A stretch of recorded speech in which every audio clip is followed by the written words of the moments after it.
you get your apps today. Game 7, Boston trails by 2.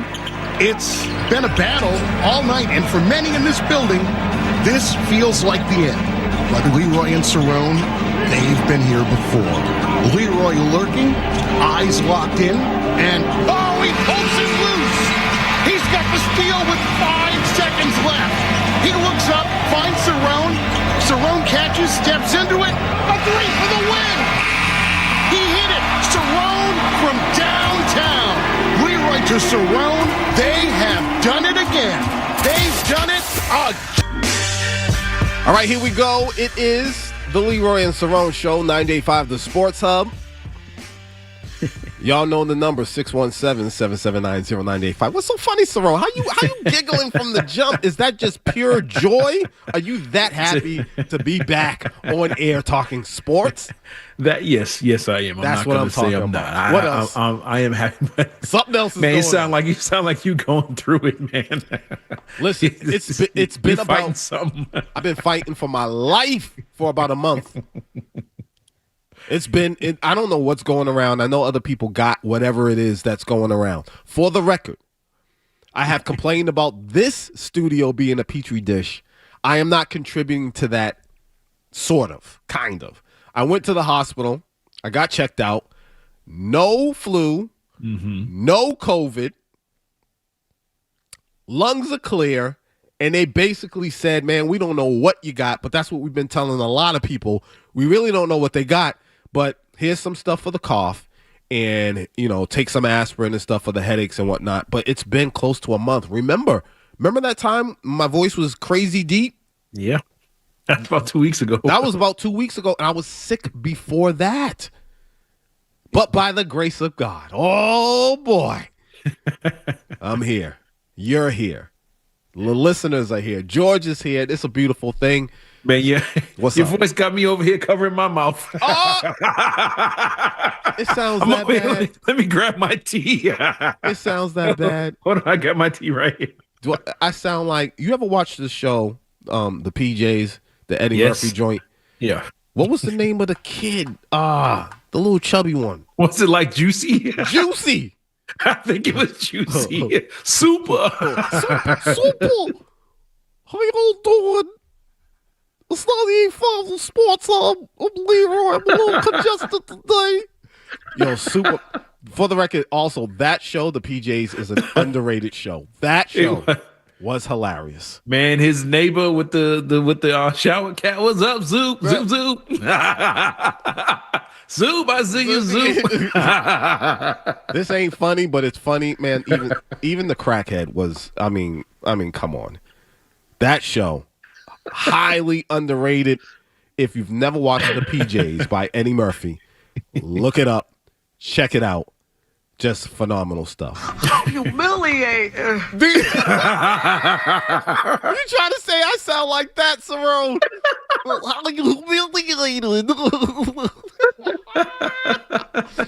Man, I've been blowing my nose for like 48 hours straight.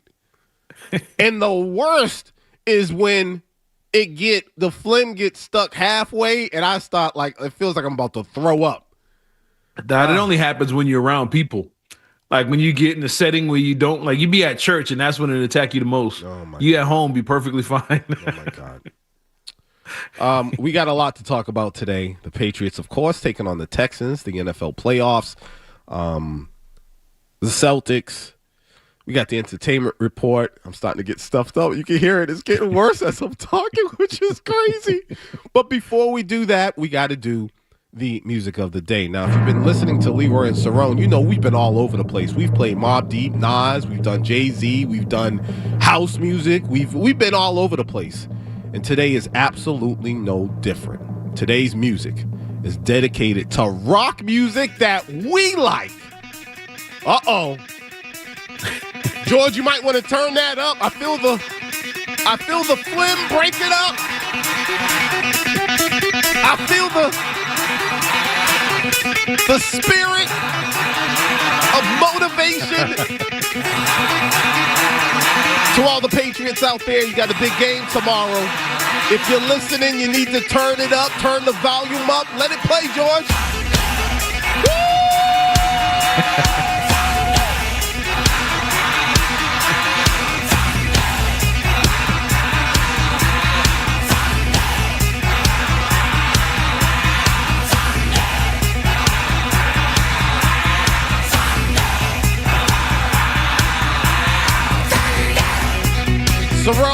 was a player and you played this before as we're coming out the tunnel, it's a wrap. It's a wrap. I'm giving it my all. George, don't turn it down. You got to let it play a little bit more for the people. Turn it up.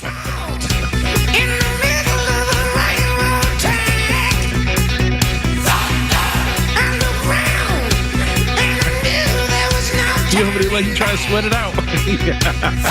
Trying to sweat it out. For those on YouTube, you're getting a real treat. Oh, man. I needed that. I really do. Needed to break up the phlegm. Once again, 617-779-0985. Let's get right into it, Cerrone. So everyone's been talking about the Texans and their defense, and they're scared and they're worried. And, you know, even though the Patriots just beat the Chargers 16-3, you can hear I'm out of breath. 16-3, that Chargers defense wasn't anything to play with. But let's be honest, the Texans defense is just it's a few notches above what the Chargers were. It's one of, if not the best defense in the game. Cerrone, how in the world do you see, how in the world should the Patriots offense try to deal with that ferocious defense in the Texans? Man, I mean, it's just, I think you have to be balanced. You can't be one-dimensional. You can't just try and sit back and kind of run the same stuff, let them tee off. You can't be predictable. You can't let the play clock run down 3, 2, 1, because they see the play clock as well. And if you running it down to 1, 2 seconds, it's easy for them to jump the snap. You don't want them firing off on anything. You want to throw them off. Long play clock, short, quick snap, take your time. Get them on the heels, be balanced. All those things that kind of throw off that pass rush, because the defense, basically, they don't have 11 Pro Bowlers. But what they do have is 2 guys on the end that are all pro good. Those 2 defensive ends set the tone for everything else. They force you into bad throws. They force you into throwing it quickly, force you into making bad decisions. That leads to their interceptions. I think they have like 19 interceptions, I want to say, as a defense. They turn you over. But the key with this is you just got to be patient and pick your spots. You have to play a style of football that I think we all forgot that's what Josh McDaniels likes to do anyway. Running backs out of the backfield. I'm going to throw it short. I'm going to take the slants. Whoever's open's getting the ball, we'll take 3 yards. You know, we're going to go forward every time. It's something I've been seeing a lot of ex-Patriots on podcasts and things like that been saying all week. And I never thought about this, but it makes so much sense. Every drive and a kick.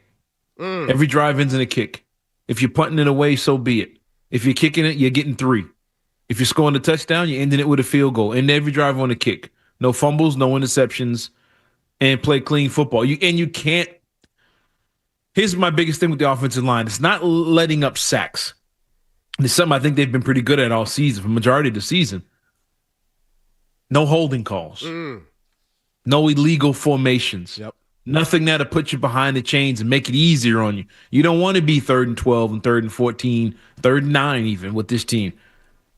No, I wouldn't say allow the sack, but I'd rather you fight to try and get in position and jump too early, trying to get ahead of one of these guys. Not offensive the tackles. I know I'm not worried about Moses doing his thing on the right side. He's a veteran. But lining up right before the snap. You don't want a big play to come off the board because somebody wasn't on the line correctly, something that was a big issue for this team last year when they played this team.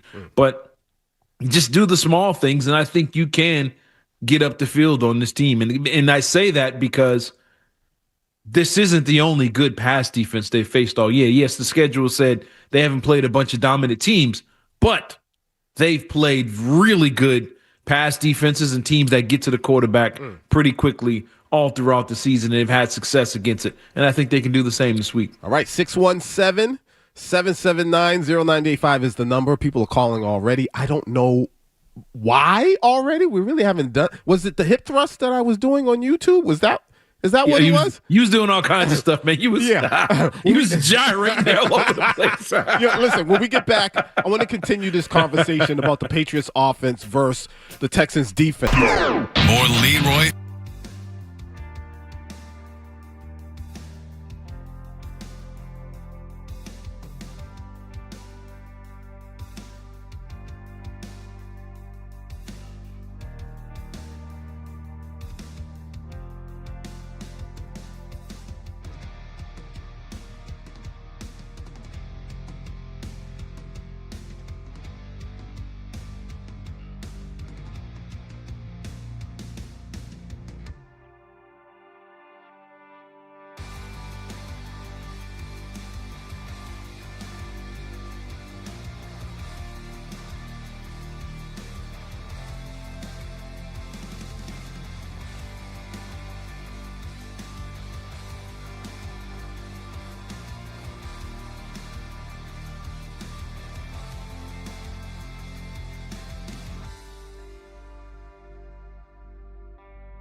Now, Leroy Irvin and Cerrone battle on Boston's home for sports. 98.5 The Sports Hub. Two receivers to the left, two to the right. Henderson on the right side of May. Drake with the hands in the hand warmer, now slaps the hands and takes the snap.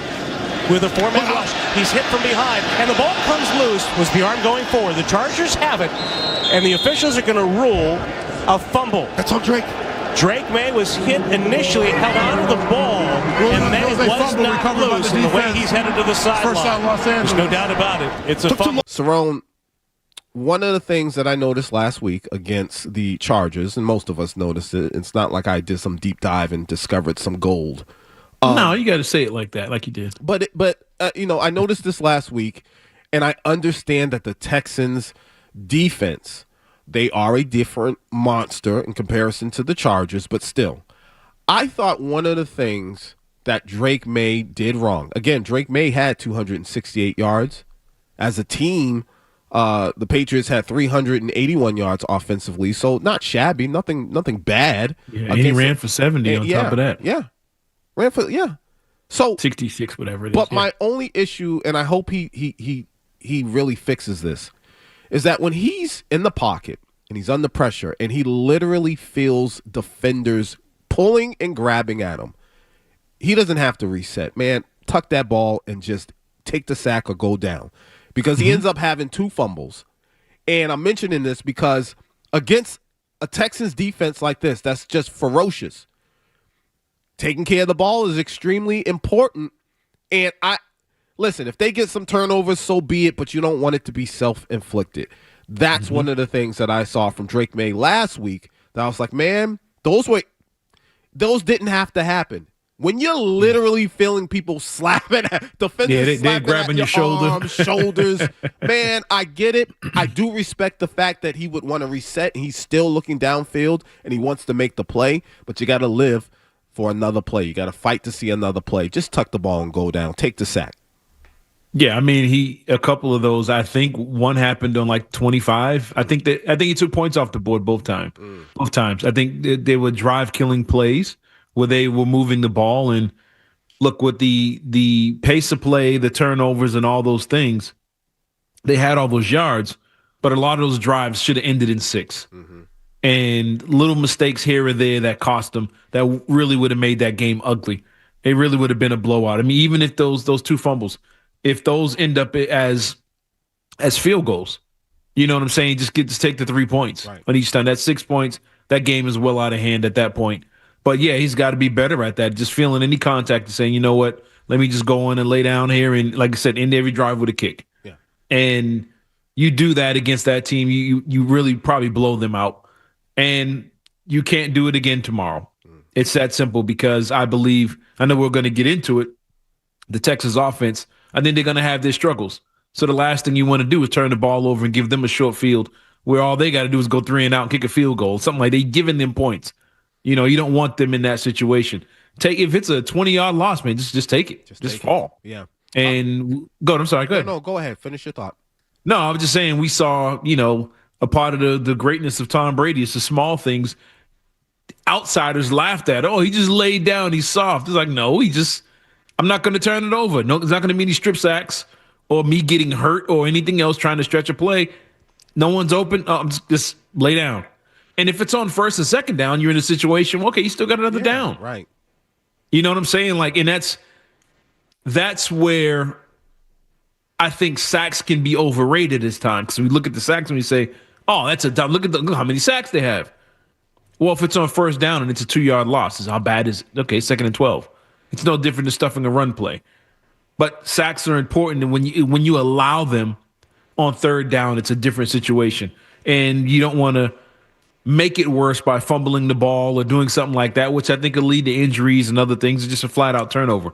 But like you said, you feel that type of pressure, you got to have that internal clock, like Zoe was just saying on the call we just heard. Just go down. Just take. Oh, nope, no one's open. I'm laying down, and let somebody walk by and just tap me on the shoulder as I'm on the ground and let them get credit for the sack.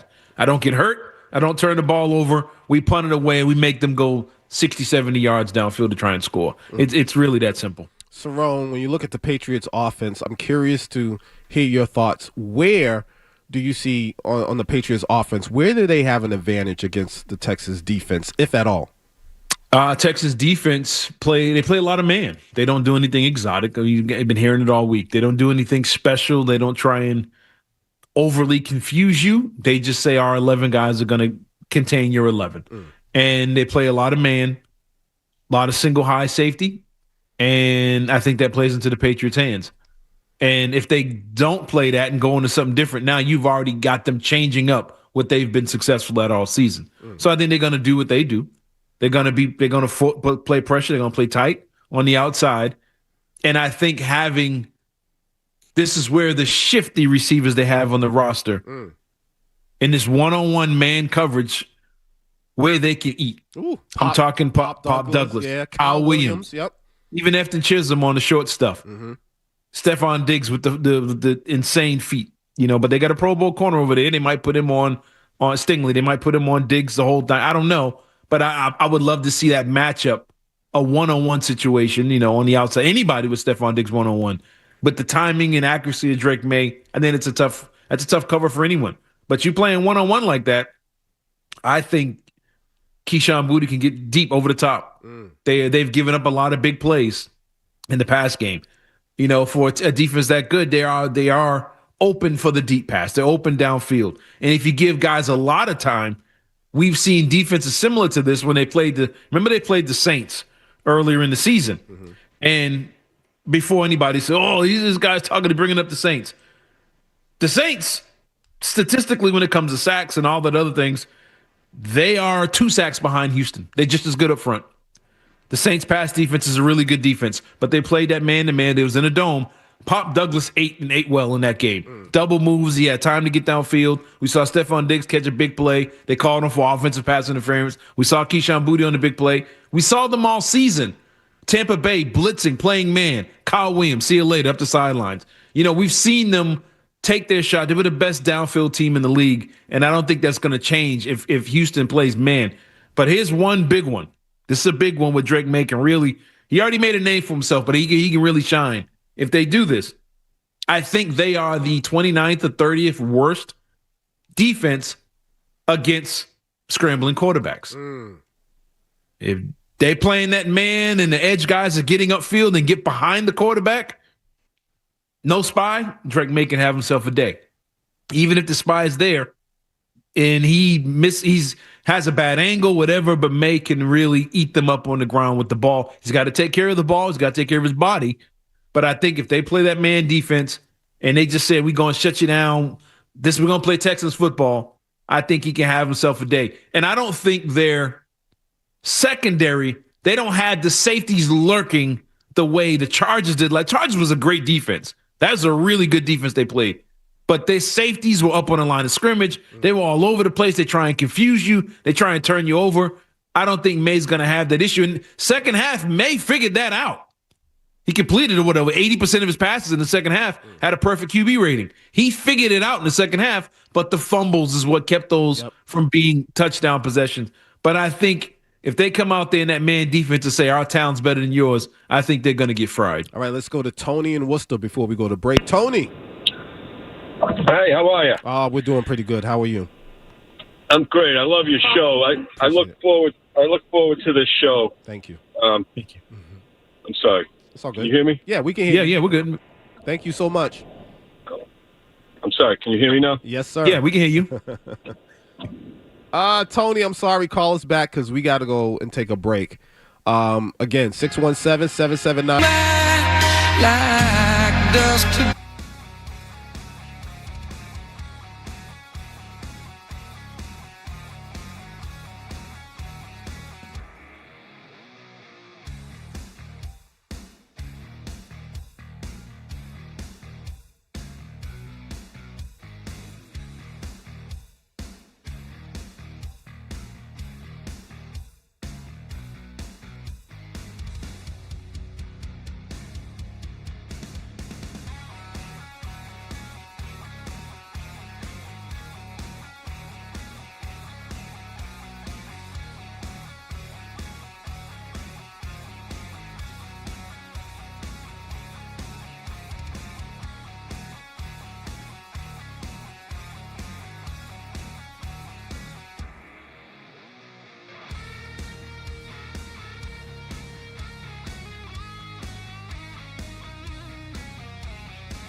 local guys, lots of local sports talk. Leroy Irvin and Cerrone battle on Boston's home for sports. 98.5 The Sports Hub.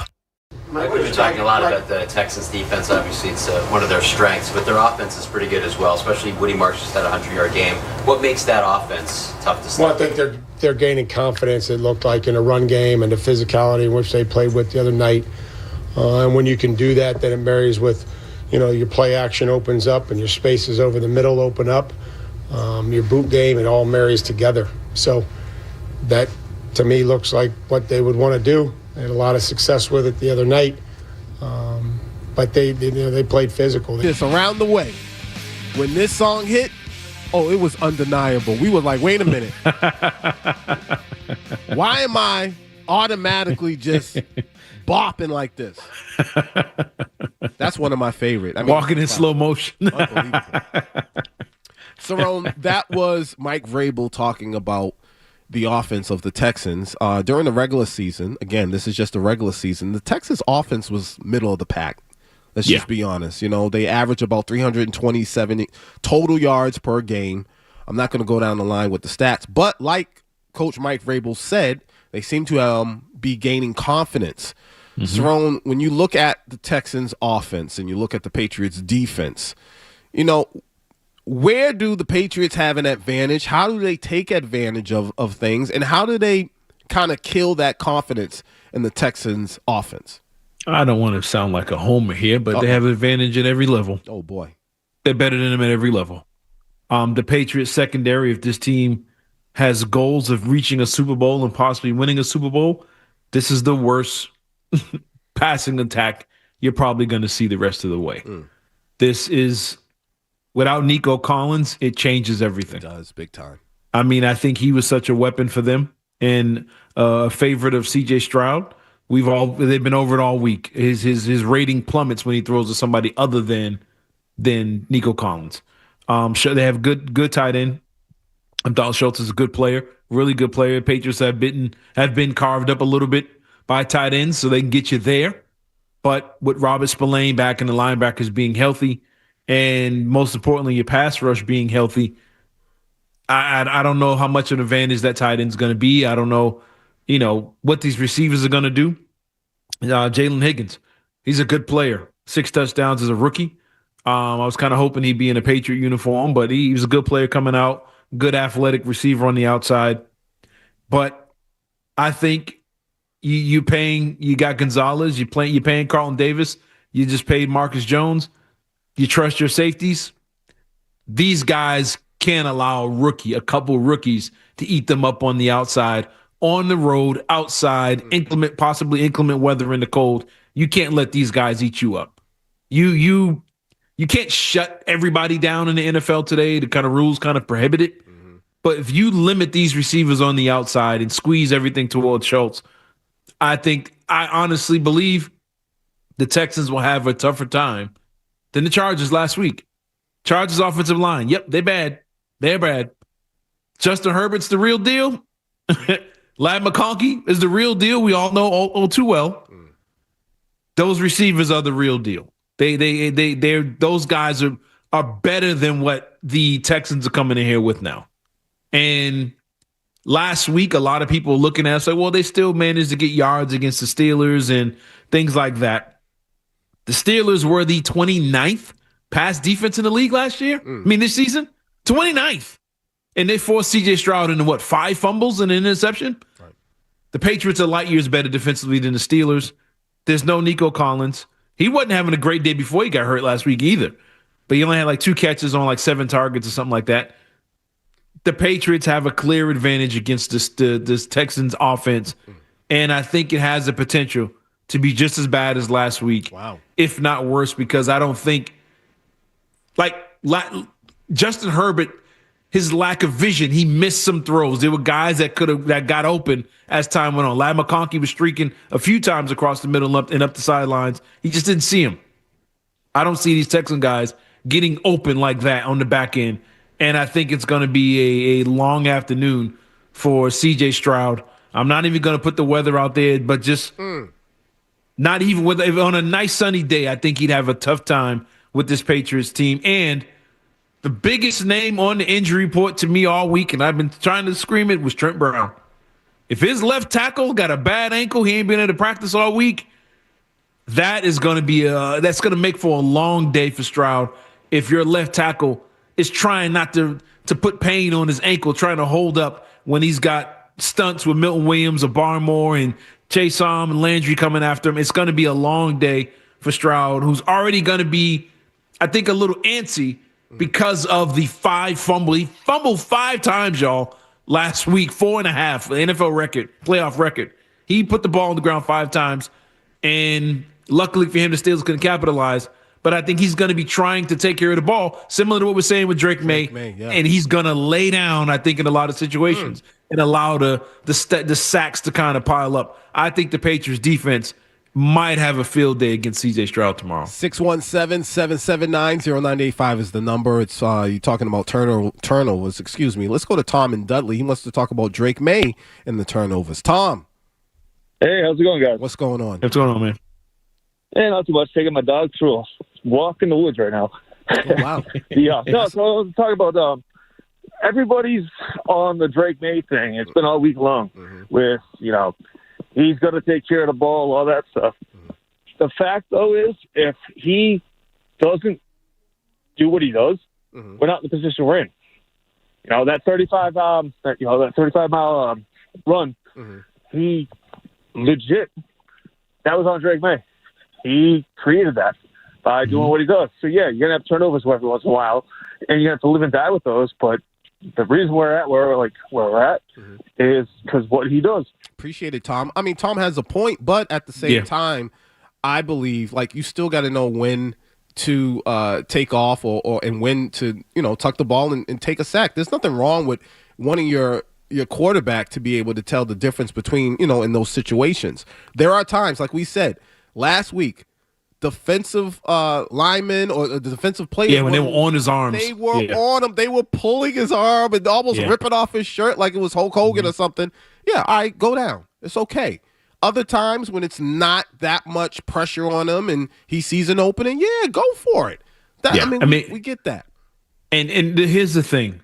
And this team could, I think, long story short, I think the Texans, even if they got to Drake May and sacked him 4 or 5 times, I still think they could put numbers up because he's done it all season. He's had games where he's been sacked 4, 5 times. He's put up numbers. Atlanta's pass defense is legit. 10 more sacks than the Texans have. He got numbers up on them. What's his name? Myles Garrett got him 5 times by himself. That's true. He got to him. And real quick, the Buffalo Bills have the number 1 pass defense in the league. You beat them once. You had 31 points on them the last time you played. That's the number 1 pass defense in the league. Cleveland Browns are 4th. Cleveland's 3rd. The Saints are 4th. The Chargers are 5th. You've played 4 of the top 5 pass defenses that are all better than what you're going to see tomorrow, and you've got victories against all of those teams. You've beaten better pass defenses than the Houston Texans. And I think the Texans, not saying the defense is overrated, but go and look at the quarterbacks that they faced and when they stockpiled these numbers. Because no one thought that defense was the greatest in the league until that primetime game against Buffalo when they got to Josh Allen with 7 times, 8 times. Oh, my God, they're 85 Bears now. But after that, it was Geno Smith and Jacoby Brissett and Mac Jones and Riley Leonard. They were playing they're playing bad quarterback, Cam Ward twice. And that's when they stockpiled their numbers. But when they play good quarterbacks, they've kind of had, I won't say their struggles, but that's when the big plays kind of hit. But they didn't play a lot of those elite quarterbacks, similar to unlike the Chargers, who I think face better competition and showed their defense was more legit. I think this Patriots offense can move the ball on the Chargers team and really this Texans team and shut down the Texans offense. All right, we've talked about the offense. We've talked about the defense for both teams. When we get back, can't forget special teams, and are there other factors?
Now.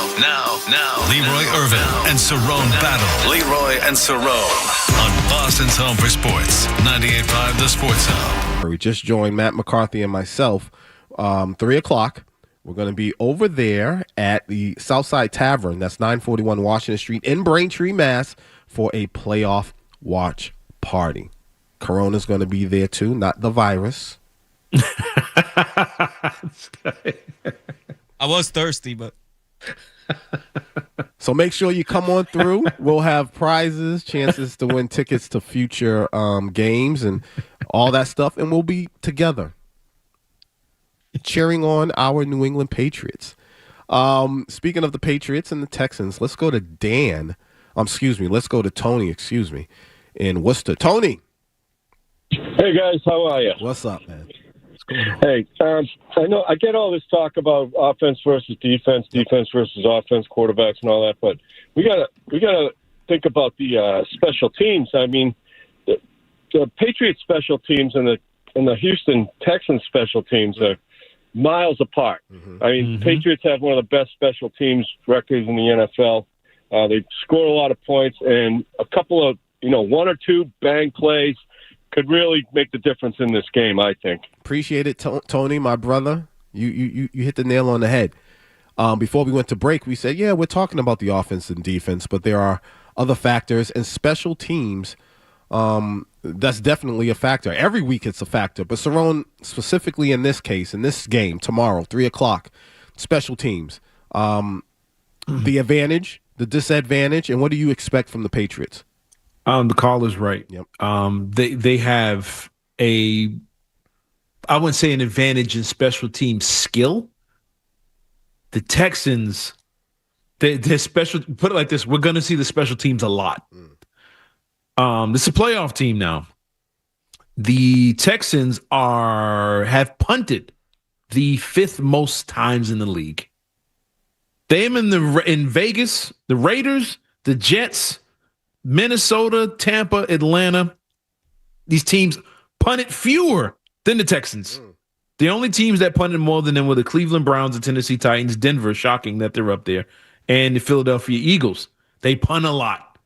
They don't turn it over a lot. They punt the ball a lot. They end a lot of their drives and kicks. They're really good at that. But here's what makes it even crazier. You click on over to the field goals attempts. Guess who kicks the most field goals? The Texans.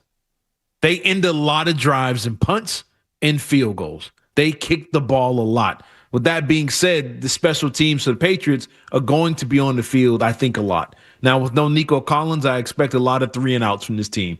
I expect a lot of kicking opportunities for this Patriots team, and you have to be careful because if the weather holds up, this is where it gets funny. And Jones had a couple last week where he kind of should have taken the fair catch there, and I don't know if he holds on to those in the snow, but I'm pretty sure they'll be going over that. But I think he's going to have his opportunities to make a play and get that ball upfield on the return game. I think they're going to have opportunities in the punt return game. Not a lot of kickoffs, but their punt return game I think could be money. And their kicker is pretty accurate. He's one of the best. I think he's only missed 2 kicks all season. But with that being said, this is a kicker who kicked majority of his kicks in Houston in the Dome, and Tennessee, where it's nice, Jacksonville, and then another game in the Dome in Indianapolis. That's where he played majority of his game. So kicking in windy conditions where it's wet and all these other things, he hasn't really done it all season. But I think the Patriots, even if he's making them, I think they'll be happy with the Texans kicking field goals and punting at the rate that they've been doing it all season. Again, the 5th most punts in the NFL. I'm shocked to see Denver's up there higher. But the 5th most punts in the league and the most field goal attempts by a kind of a wide margin in the league. This team, they don't convert a lot. They don't move downfield, a lot. I think they're one of the fewest teams in average yards per drive at like 29 or something like that. They're one of the worst at that. And they're in the 20s in red zone. So when they get in the red zone, they stall out, they kick field goals. That's what this team is. And again, that's with Nico Collins. Without Nico Collins and a banged-up left tackle, I think special teams is going to play a major role in this. And the Patriots, even if they're not returning for touchdowns, can have a chance to break them for big plays and set themselves up for good field position. Cerrone, real quick before we go to break, what's your thoughts on the coaching matchup between Mike Vrabel and DeMeco Ryans? I'm not going to say it's a wash for those two guys, but I think the key is that to me, the star of tomorrow is not the players, it's not the head coaches, it's Josh McDaniels. I think Josh McDaniels has the advantage of everybody out there. I think this is when he shines. This is his time to shine. Okay, you're saying we're playing against an impossible defense?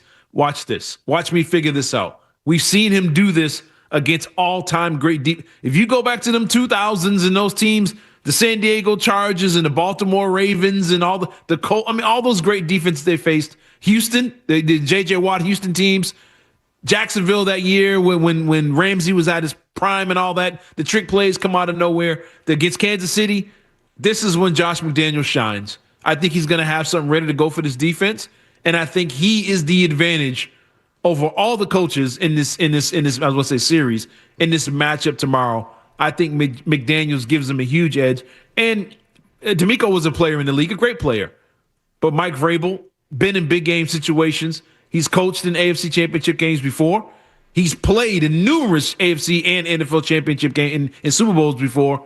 I think having that veteran experience across the board for this Patriot coaching staff is going to be huge, but I think it all starts with Josh McDaniels. If he figures out a way for them to get 3 or 4 touchdowns, this game is over and going to be over early. Wow. All right, listen, we got to take a quick break. We got your sports up. From the Delaware Tiger Studios, this is Boston's home for sports. The flagship station of the Patriots, Bruins, the Celtics, WBCFM and HD Boston 98.5, the Sports Hub. Beasley Media Group Station celebrating 65 years of broadcasting. Sports Hub headlines, presented by Celsius Energy Drinks. All right, let's start off with college basketball. BC is down to Syracuse, 33-28. Brockton's own, I'm going to keep doing it. AJ DeBonsa and number 11 BYU will take on number 15 Texas Tech tonight at 8. Celtics Hawks tonight at 7:30. Pre-game coverage starts at 7 on our sister station, 105.7 WROR. The Bruins and Blackhawks at 8. Pre-game coverage begins at 7:30 right here on 98.5 The Sports Hub. In the NFL, Bills, Broncos this afternoon at 4:30. 49ers, Seahawks at 8. Tomorrow night at 8, Rams and Bears. But before that, you already know what it is. Patriots and Texans at 3. Pre-game coverage will be at noon tomorrow right here on the Sports Hub. Also, if you're looking for a place to watch the game, I've said it before, I'm going to say it again. Join Matt McCarthy and myself, Leroy, at the Southside Tavern, 941 Washington Street in Braintree, Mass. for a playoff watch party. Starts at 3. Enjoy the game in the Corona Lime Zone. We'll have giveaways, your chance to win tickets to future games, and more. Must be 21 plus. I will see you there. Your Sports Hub headlines are brought to you by D'Angelo Grilled Sandwiches. Sink your teeth into the new extra cheesy meatball. This one is next level. Tender meatballs, rich marinara, and a serious amount of melted cheese if you love a classic meatball sub. My God, this is the upgraded version. Try it at your local D'Angelo today. I'm Leroy Irvin. Your next update is in an hour. Are you actually coaching the game, or it's just that is? I feel so strongly about that. I can't even tell you. Boston Talk Sports here. What do we got? Sports. Taking your calls, giving hot takes. Leroy Irvin and Cerrone battle on 98.5 The Sports Hub. Look at our picks in this one. I gotta say, I was surprised. We are all. No way. No way. Oh, no. My pick. I know. Change mine. I know. No. Once the gong is in, it's fine. What? None of y'all took New England. No. Lydell got my paper wrong. Mina's gone. Lydell, did you get my paper? Mina, it says right here. It says right here. Ryan told this Lydell is so close. Patriots. No, it says it. No, it doesn't. Hannah, I thought when Nico Collins was ruled out, everybody would change it but me. I hate this. I know. Oh, my gosh. You guys, the Texans. This is bad. No, I don't want to be in a screenshot. This is bad, You guys, bro. no Houston This is team bad, has been to a man. conference championship game love it. since the Oilers in 1979. Love you, New England Blue. fans, you're going to be mad at us. I mean, we can't do this to H-Town. Me and Marcus got to go to. Talk music that we like, 617-779-0985. That was the NFL Live panel on ESPN. They all pick the Texans. Unbelievable. Now, Cerrone, I think part of the reason why they all picked the Texans, I have to believe this, is because that whole week schedule, Patriots schedule talk somehow is still breathing, still going on, and I have to believe, Cerrone, it played a role in their decision for all of them to pick the Texans. Can we finally put the Patriots' week schedule to rest? I thought the Chargers were a decent team, a good team, obviously a playoff team. They banged the offensive line. They got a bad offensive line, even though you've known that all season. Okay, we're just gonna keep moving the goalposts. No, dead serious, Cerrone. Tell me if I'm wrong. Yo, stop talking about the week schedule. It makes it's over. It's over. Yo, it's. I can see the argument if the NFL was college football. And you're a school in, like Leroy out there was using West Virginia. This is NCAA 26. Yeah, we'll get in that later. But anyway, if you're in one of those conferences, or like people get on Notre Dame, they don't play in a conference, they get to pick their opponent, and they get there, and it's like, I get that. In the NFL, everybody's top 30. Everybody's good. They're all top 30 teams. It's the bigger argument shouldn't be, the Patriots had a easy schedule. Yo, but the difference between them, Denver, and everybody else is literally like one good team. It's not like everybody else played all these tough teams, and the Patriots played nobody good. It's like, no, everybody's like maybe had one more good game.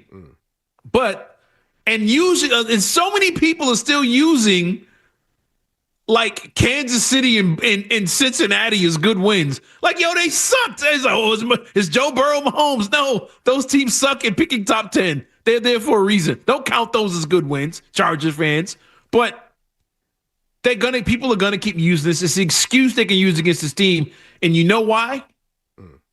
This Patriots team has no weakness. Yeah, I said it. That's why. They have nothing else they can say about this team. What are you going to say? Go, take the offense. What are you going to say? Oh, they can't run the ball? That's funny because he got a rookie. He looks like Tecmo Bowl half the time he's got to get a carry. Stevenson, the only thing you're worried about is him putting the ball on the ground. But other than that, he's one of the better pass receiving running backs in the league. He runs hard. He's one of the better guys at picking up the blitz. That duo is a good backfield for running backs. Your quarterback is an MVP candidate. Your receivers are leading the league in downfield passing. Doesn't matter who it is. And your tight ends are good. One of them caught a touchdown last week. And it's like, yeah, your offensive line, yeah, he's got a rookie with short arms. It's like, okay, he gave up a sack to the Chargers. They got more sacks. They get as many sacks, if not more, than the Texans. That's a good D-line. That's what they do. But other than that, it's hard to pick on this team. When you look at the defense, you want to pick on them, and you're like, man, that's a top 5 defense. Yep. Most of the season, they weren't allowing a 100-yard rusher. And then once that changed, they haven't allowed a 200-yard passer since it was nice outside. It's November 9th was the last time a quarterback went over 200 yards. I think it was the Bucs game. That's how long it's been. And the Bucs got a lot of theirs late garbage time trying to catch up when they were down multiple touchdowns in the fourth quarter. So you can't pick on Gonzalez and Carlton Davis and Jones in that second and in the safeties. You can't nitpick the D-line when Milton Williams and Barmore are 100%.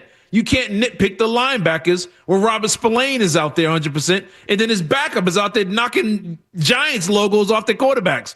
It's hard to nitpick, and then you look at the coaching staff.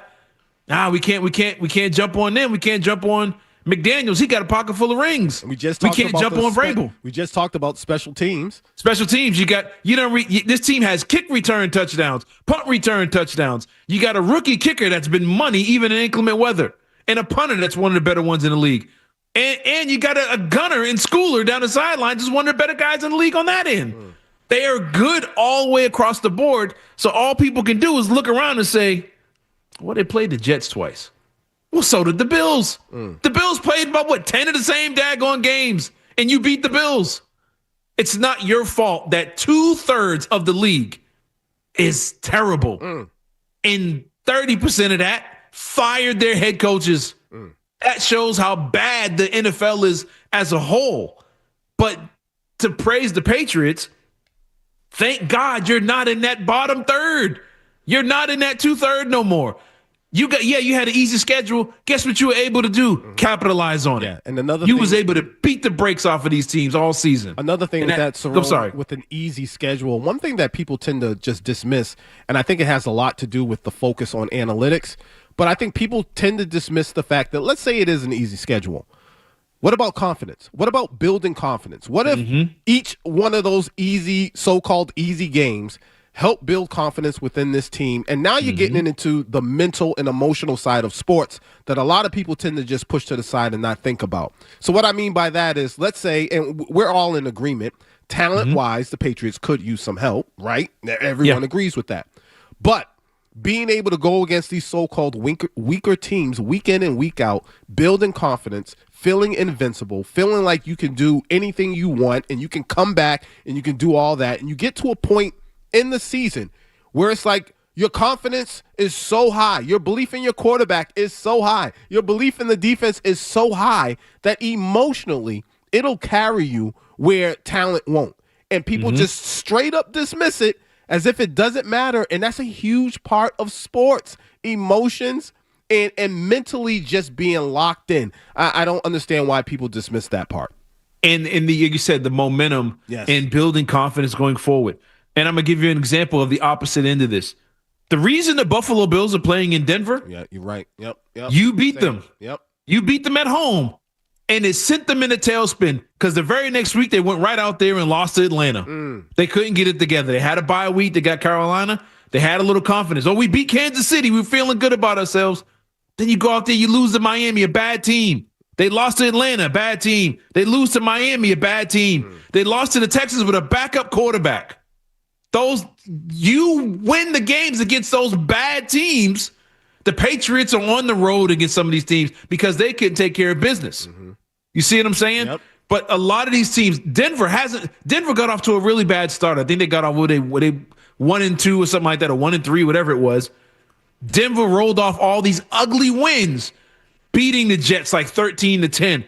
But they were wins. They built confidence. They built momentum. They started believing they can do anything. You had that big game against the Giants where the touchdowns were back and forth because they believed they can do it. It built confidence. It built momentum. And on the flip side, you see a team like Kansas City with all the Super Bowl championships. We got Pat Mahomes. We got Kelsey. We got Andy Reid. We got everything we need to win games. But they lost that first game to the Chargers on a neutral field and couldn't get it together. Their confidence was shot. All of a sudden, Mahomes, instead of saying, yep, I'm going to make this throw on the run, no look.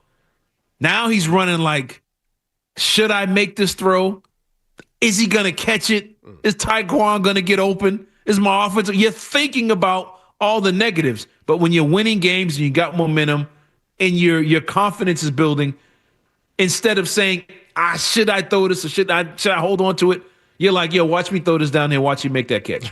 And that Patriots team, how many big plays before the ball was even released, you saw players throwing their hands up like that's money. Yep.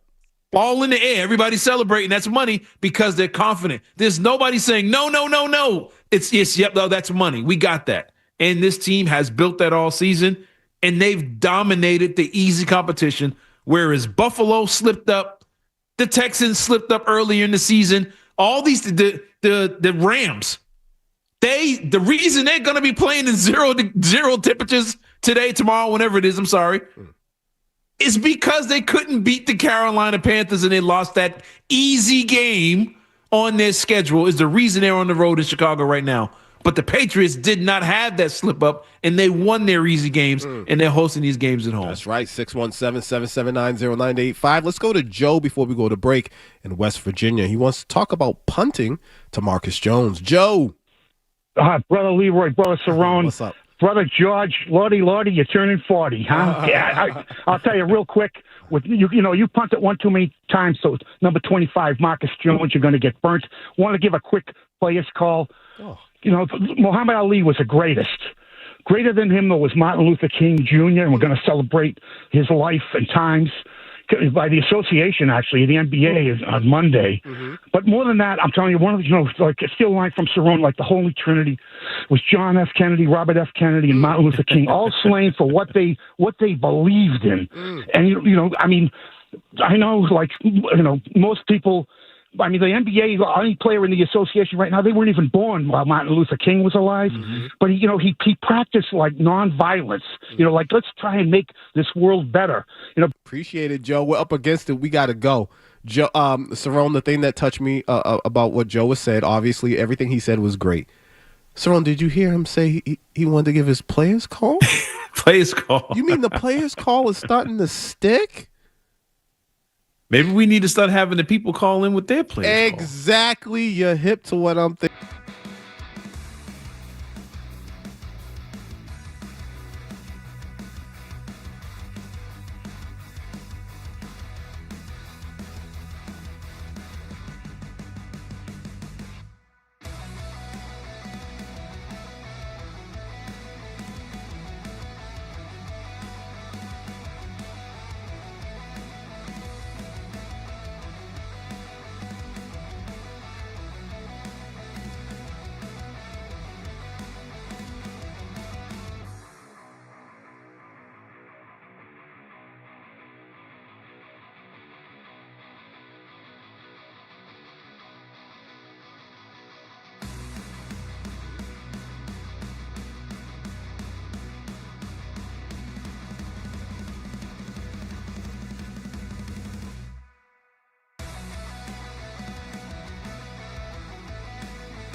with more Leroy and Cerrone on the Sports Hub. All right, I'm sorry. I need It's legendary. Oh, my God. That's a legendary track right there. I'm out of breath. It is 98.5 The Sports Hub, Leroy and Cerrone Show. Woo! You back there melting that snow behind you. We are rocking out today. My God. And this is volume 1 because there's too many rock songs. It's too many. That we like. And so we're going to have to do volume 2, probably volume 3. You have to go home and go to bed, man. Your body's going through it. Man. It ain't 96 no more, man. You ain't in high school. All right. I remember the first time seeing that on MTV, and I just stood there. When they ran through that hallway to school and got to that gymnasium, I said, yo, this is classic. Unbelievable. I know Diddy got his stuff going on right now, but they did one on that one. I need the Patriots to have that type of energy tomorrow. Whew. All right. Nah, they're gonna be playing that come free agency when the players are lined up outside. Oh, boy. 617-779-0985 is the number. Before we get into what we want to see happen in the playoffs, we want the Patriots to potentially play if they can get past the Texans. Let's go to Mike. He wants to talk about that week schedule. Mike, in the car, what's going on? Hey, guys, how you doing? Great show. Good, appreciate it. Yeah, I mean, you guys are saying that, the Patriots have taken care of business with their week schedule, but everybody seems to be forgetting about that week 1 loss to the Raiders. And I think that would be the difference between the 1 seed and the 2 seed right now. Hey, Mike, you got a point. You are absolutely right. Yeah, that's that wild. I talked with Alex Barth about this a few times. That's that wild week 1. There's a lot of crazy things happen week 1 that weren't the norm, but that game is the difference between where they are now. But to be fair, I think Denver lost their first 2 games. I think Denver started off the season 0-2 or something like that. Then they got it going a 1-2 or something like that. But he's right. That's the game at their week schedule that they let get away. But I would say this: there are some teams that ended up at 500 or under because they lost to the Patriots. Tampa Bay wins that game, they make the playoffs. The Baltimore Ravens hold on to that game, they make the playoffs. You see what I'm saying? Atlanta wins that game at the end, they make the playoffs. The Patriots mathematically eliminated like 5 teams on their schedule. It kept them from having that great season of being playoff teams. It's because of them those teams didn't make it. You beat the Dolphins twice. Dolphins gets 2 more wins. They might be fighting for a playoff spot. It's you are the reason that a lot of those teams on your schedule didn't make the postseason. You kept teams out. All right. I said that the Patriots, and we agree that the Patriots need like really, really great energy. I know that Benjamin's remix, that's the type of energy we need. I got a feeling Jay in Dorchester has that energy. Jay. Hey, what's up, fellas, man? What's up? Great show. Appreciate it. Hey, man, just want to let y'all know, man, the true fans is from New England. We all know that.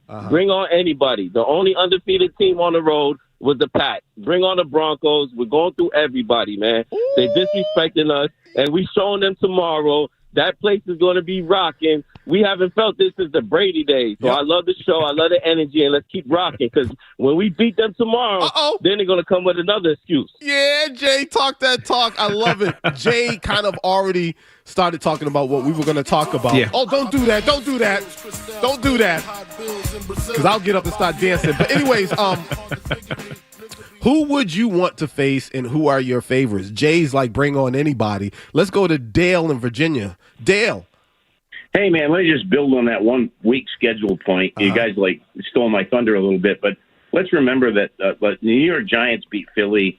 Miami beat Buffalo. The reason Buffalo's playing on the road is because they lost to Miami. So we beat who was in front of us, so we got to get credit for that. Anyway, I want Denver big time because I actually think they are a worse version of Houston. So, and I don't want to look past Houston in any way at all. I respect the heck out of them. That's if we beat Houston, I want Denver. Who wants to see Josh Allen?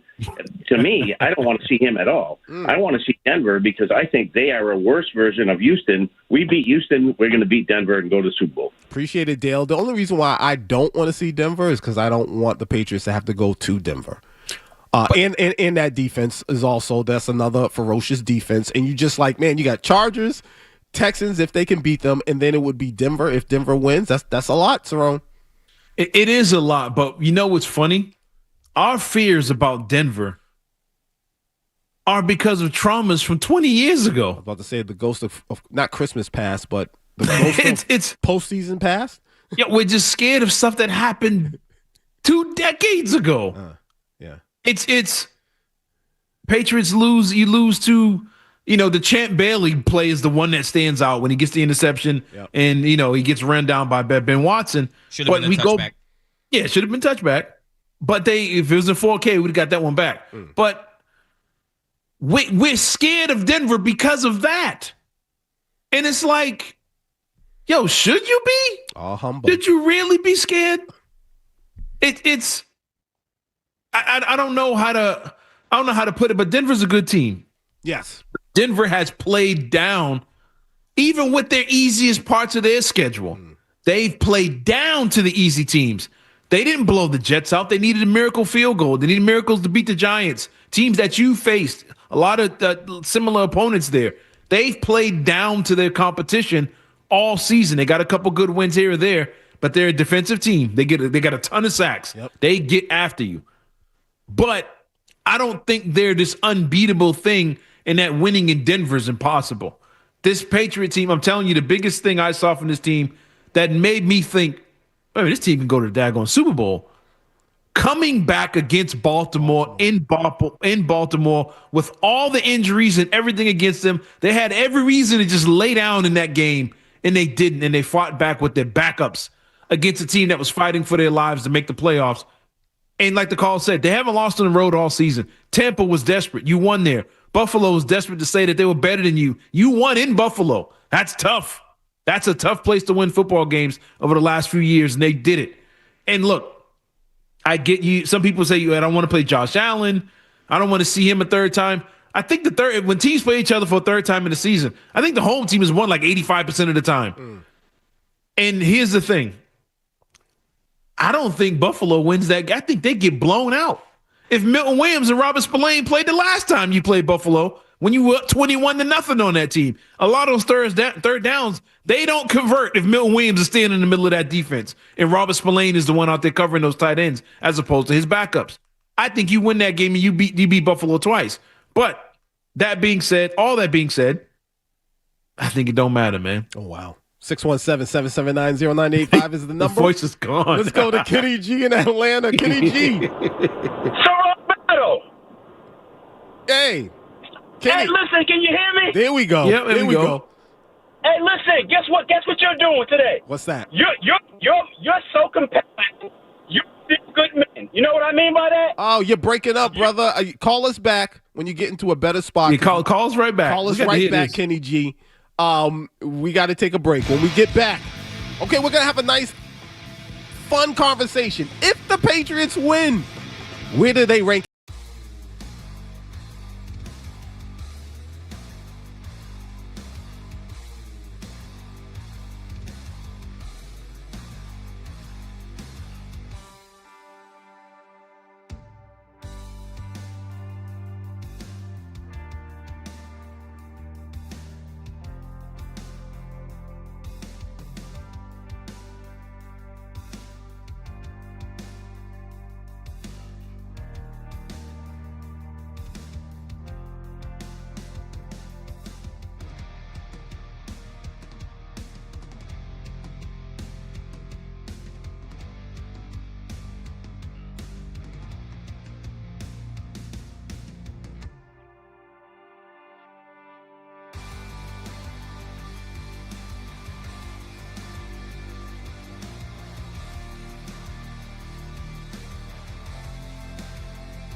Now, Leroy Irvin and Cerrone battle on Boston's Home for Sports. 98.5 The Sports Hub.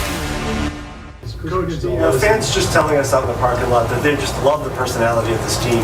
Can you describe the personality, and is it playing a role in the winning? We try to embrace what we do, where we do it, and who we do it with, and we try to enjoy all those things as well. So I want them to enjoy coming to work. I want them to embrace the hard work and all the effort that goes into it. Then I want them to enjoy playing together, playing with a style, and having their own. The conversation. We got a little bit of breaking news, but we don't need the sound. We don't need it because. But anyways, John Harbaugh apparently has agreed to a 5-year deal with the Giants. And we have a topic that we wanted to talk about on our sheet, and we'll get to it. And it's perfect because that news right there, trust me, it fits into what we're going to talk about. We're going to talk about that next.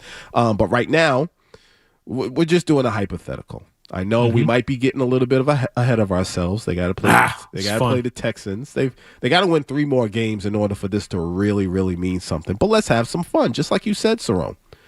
617-779-0985 is the number, and the question is, where would you rank this Patriots team? If they win it all, when it comes to Patriot team and throughout their history, the organization, where would you rank this team if they were able to somehow win it all? Cerrone, I'm just going to get mine out the way. I'm putting them underneath, or I would put them underneath the 1996 Patriots. If they didn't win, though. I'm only putting winners over them. Okay, but here's the deal. I thought about that too, but then when I looked at that team, that 96 team, talent-wise, obviously the league was different. Yeah. I don't know. Something about that 96 team, and I have that 96 team beneath all Brady teams. Let's just be clear about that. But I would put, I think talent-wise, I just don't have this team there. I think they're obviously overachieving, and they deserve all the credit in the world for it. Plus, like you said, Cerrone, earlier in the show, I think the league is really, really down right now. And so on an even playing field, and, rules are the same and all that stuff, I got them right underneath the 1996 Patriots. Yeah, I think that team, when you go back and look at the roster, the construction of that team. Oh, my God. It probably is the most talented team in Patriots history. That's what I'm like. They just didn't win. They just didn't win. They didn't win. That team was loaded. I mean, we went over it. There's a couple of guys in there that are in the hall on that team. I mean, that was a good team. And a lot of the guys were young. That's the thing. A lot of names, but they were young at the time. They really didn't. They didn't. If all those guys were in their prime, they would have beat Green Bay by 40. But those guys were young. The moment, the spotlight, whatever, it kind of, it got on them. But if they were to win, I couldn't put a team that didn't seal the deal over them. Wow. Because as much as people want to hold the schedule against them, those easy teams ain't in the playoffs. And if this team were to find their way to the top, that means they went through the best defenses in this current era of football. Okay. They've climbed their way through. That means you beat the Chargers. You beat the Texans defense. You beat the Broncos or the Bills defense that are top 3 in the league. Then you beat Seattle, who's got probably the best defense that no one's talking about. You beat the Rams, a potential MVP. The only team I can see them facing in the Super Bowl that you can be like, man, that team is not really that great is the Bears. But outside of that, anybody else, any other path, you got to go back and look and say, man, that's one of the toughest playoff paths of any of these teams had to go through. Because, for example, my favorite Patriot teams of all time were the 03-04 teams back-to-back years. I just thought those teams were just good and found ways to win games. But you get to the Super Bowl and you playing Jake Delhomme, in the Carolina Panthers team that wasn't good the year before and wasn't good the year after. They just happened to be there. You know, and a couple of these Patriot teams have had opponents where they've got into it like that. The Eagles were a great team. They went to 4 straight Super Bowls. But that was a good 4 straight NFC championship games. Excuse me. But this Patriot team, if they win it, do you know they'd be the highest scoring Patriot team to ever win the Super Bowl? Wow. I looked it up. I'm like, okay, all the teams that's 07? 07 didn't win. Oh, that's right. They didn't win it. That's the greatest team of all time, but they didn't win. None of the teams that scored more points, I think it was only like 3 teams that scored more points than this team, did not win the Super Bowl. So they all lost. Only one of them even made it to the Super Bowl. So you're saying Patriots teams who won it. Okay. Who won it. Okay, none of them have scored more points than this Patriot team right now. I think this is the 5th highest point differential of any Patriot team over including the Brady era. The offense, defense, top 5. Wow. Now, and the reason I put this question to you is because let's say 01, we love them. We remember that team. Man, they were great. There wasn't a lot. It was like, how'd they do this? Running game. They didn't have the running backs to match what they got now. Right. You see what I'm saying? Defensively, they were a good defensive team. But if you go back and look, I don't think they were top 5 or 10 in either category. Do you think Drake May is further ahead than Brady was? Yes. Oh, wow. Okay. That's key. Brady was not the best quarterback in football in 2001. That's true. Yeah, he wasn't. MVP candidate. Yeah, you're right. He was not the man in 01. This kid is the MVP of the league, most likely. I think he should be. They're holding the schedule against him. Statistically, he's the MVP of the league. In the turnaround, he's the MVP of the league. They didn't have Stephon Diggs in 01, 03, or 04. None of the receivers were that good. They were good. They weren't Stephon Diggs good. They weren't leading the league in deep passes and all that. They didn't do that stuff for years. That was late Brady stuff when they were lighting them up offensively. But the teams I would put ahead of them that won it, I'm still going to put 04 because their point differential was out of this world. And they went through the Peyton Mannings. Yep. They went through the Eagles and Donovan McNabb and those teams. They had a tougher road ahead. And I got to go prime Gronk, Aaron Hernandez. Not Aaron Hernandez, prime Gronk and Julian Edelman over the team that beat Seattle and beat Atlanta. But this Patriot team here, man, I'm going to have to, out of the 6 teams that won Super Bowls, this would be 7. Man, 7 championships. That sounds so nice. Oh, we pray. Please. Yeah, we pray. We pray. I would put them 3 or 4. Wow. I only got 2 teams ahead of them, man. That's it, because I don't see none of those other teams were as balanced as this team. This team's going to the playoffs, and we're literally like, they can beat you with your tight ends, their receivers, or their running backs. We never said that, but none of the other Patriot teams. 617-779-0985 is the number. When we get back on.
local guys, lots of local sports talk. Leroy Irvin and Cerrone battle on Boston's home for sports. 98. Back to the phones because people are talking about all types of stuff. We're going to be all over the place, but come on now.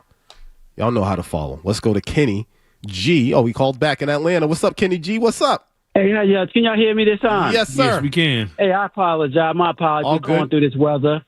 Okay. Hey, Cerrone Battle, let me tell you something. You made such a compelling story about how good the Patriots are. If you was in the movie Feel Good Men as Tom Cruise, you would have got Bill Belichick. Just give the cold red. It's because they are just that. Yes, they're good. He would have to do it. And so, you know, I love y'all. Many y'all do so well. I love y'all. Keep doing what y'all do.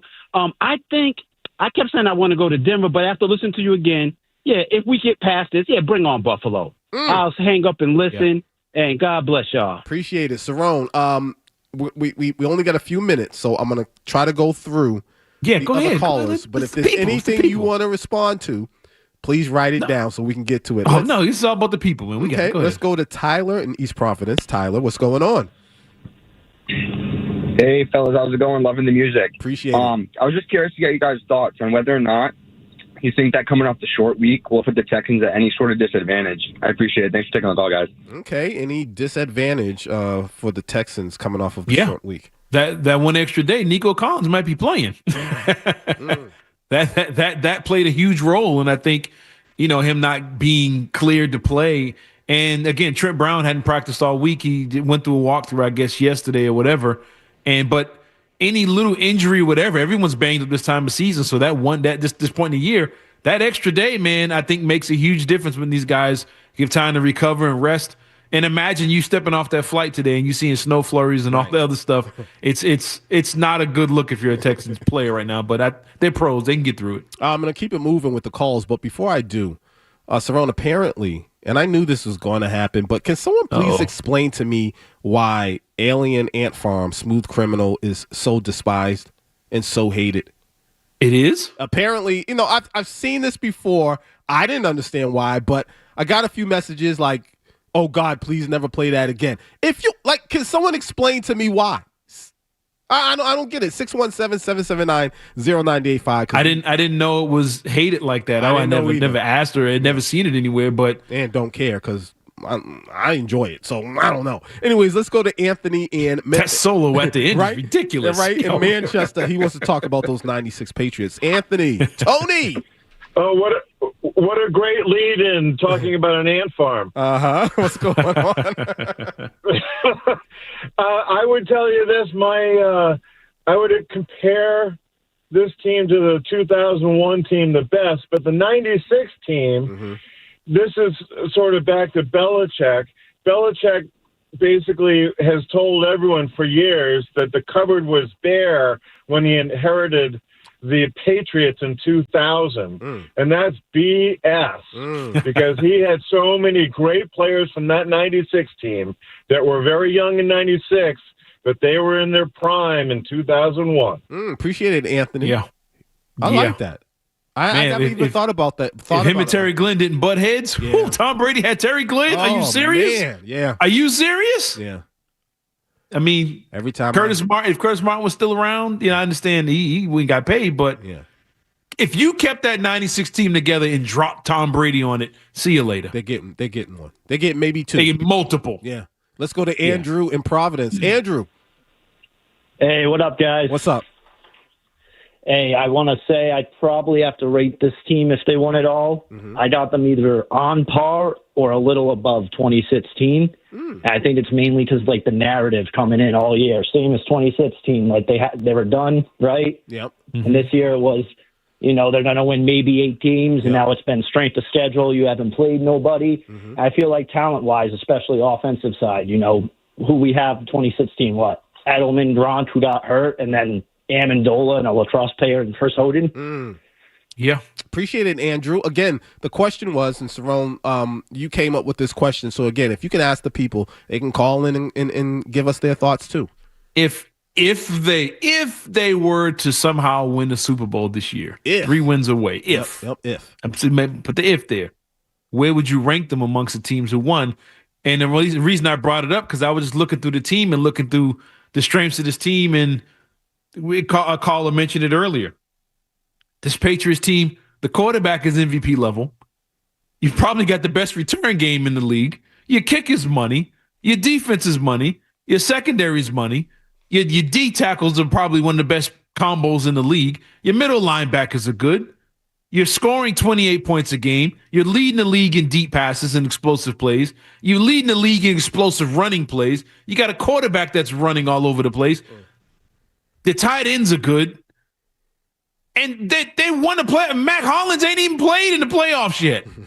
And if you go back and look, a lot of these Patriot teams, they didn't have a lot of great receivers. They didn't have good running backs. Gronk was a good tight end, but outside of him, they weren't really good, explosive, offensive-minded, touchdown-catching tight ends.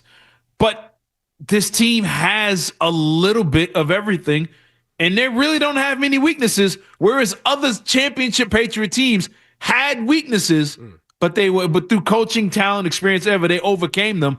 Tom Brady won all them Super Bowls throwing to over 100 different guys and having a different running back almost every single year.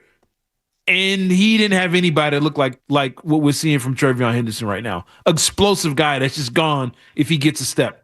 And I think if you add in all those little pieces and factors, this is one of the better teams. And if they go through, again, Chargers defense, Texas defense, either Denver or Buffalo, the Seahawks or the Rams, that would be one of the better playoff runs from beginning to end of any of these Patriots Super Bowl teams. All right, let's take a break. We got your sports. Toucher and Hardy, Zolak and Bertrand, Felger and Maz, Joe Murray. For Boston sports fans, it's 98.5, the Sports Hub. Beasley Media Group Station. Essential Sports Hub headline, presented by Celsius Energy Drinks. All right, let's start off with men's college basketball. BC has crawled back in this game against Syracuse. Syracuse is up 62-60 with about a minute and a half left in the second half. Let's see. Let's go on. Brockton's own A.J. DeBonsa and number 11 BYU will take on number 15 Texas Tech tonight at 8. Celtics Hawks tonight at 7:30. Pre-game coverage starts at 7 on our sister station, 105.7 WROR. The Bruins and Blackhawks at 8. Pre-game coverage begins at 7:30 right here on 98.5 The Sports Hub. In the NFL, John Harbaugh and the Giants have reportedly come to a 5-year deal agreement. Bills Broncos this afternoon at 4:30. Let's see, 49ers, the Seahawks at 8.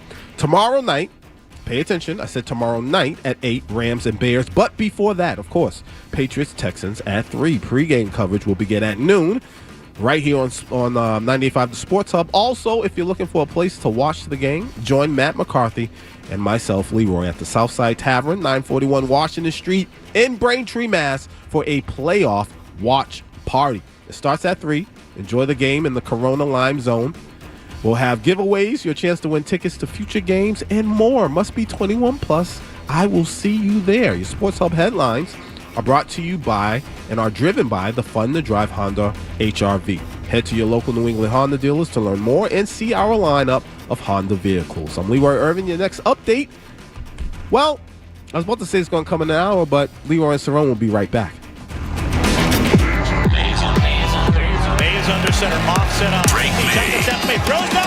Drake rolls well, wrecking traffic. Off balance, throw it to the end zone. Popeye, the pass is going to be. Drake May plays on one station in Boston. Here's another Drake May moment. Drake May. 98.5, the Sports Hub. Now, Leroy Irvin and Cerrone battle. Leroy and Cerrone on Boston's home for sports. 98.5, the Sports Hub. It's 98.5 The Sports Hub, Leroy and Cerrone show. We're rocking out today. Man, that song right there. Undeniable. These are rock songs we like. Okay?